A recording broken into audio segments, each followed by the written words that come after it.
നിങ്ങൾക്ക് സ്വാതന്ത്ര്യം വരുത്തിയാൽ നിങ്ങൾ സാക്ഷാൽ സ്വതന്ത്രരാകും. പക്ഷെ പുത്രൻ നിങ്ങൾക്ക് സ്വാതന്ത്ര്യം വരുത്തിയിട്ടും നിങ്ങൾ അടിമ വീടായിട്ടുള്ള മിസ്രൈമിലുള്ള കാര്യങ്ങളെ ചിന്തിച്ചുകൊണ്ടിരിക്കുകയാണെങ്കിൽ നിങ്ങൾക്ക് മരുഭൂമിയിൽ മരിച്ചു. ഒരു വരി കൂടി ഞാൻ വായിക്കട്ടെ. ഞാൻ അപ്പോസ്തല പ്രവൃത്തി ഇതിന്റെ റിയൽ റീസൺ അപ്പോസ്തലനായിട്ടുള്ള സ്തേഫാനോസ് പറയുന്നുണ്ട്, എന്തുകൊണ്ടാണ് ഇവർ മരുഭൂമിയിൽ വീട് പോയെന്നുള്ള. അപ്പോസ്തല പ്രവൃത്തി 7-ാമത്തെ അധ്യായം.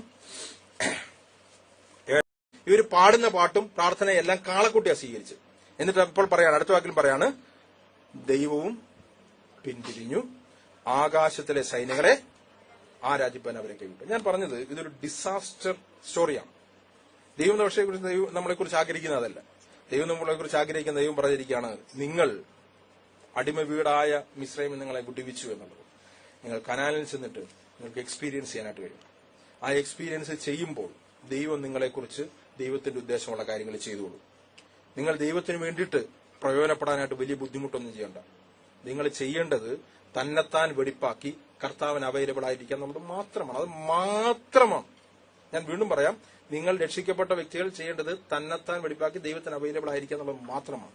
ബാക്കി ദൈവം ചെയ്തോളൂ. നിങ്ങൾ അത് ചെയ്യുന്നില്ലെങ്കിൽ ദൈവം നിങ്ങളെ യൂസ് ചെയ്യുകയുമില്ല. ബൈബിൾ പറയുന്നതാണ്. അതുകൊണ്ട് യഥാർത്ഥത്തിലുള്ള സ്വാതന്ത്ര്യത്തിലേക്ക്, യഥാർത്ഥത്തിലുള്ള സുവിശേഷത്തിന്റെ സ്വാതന്ത്ര്യത്തിലേക്ക് വരാനായിട്ട് ദൈവം നമ്മളെ സഹായിക്കട്ടെ.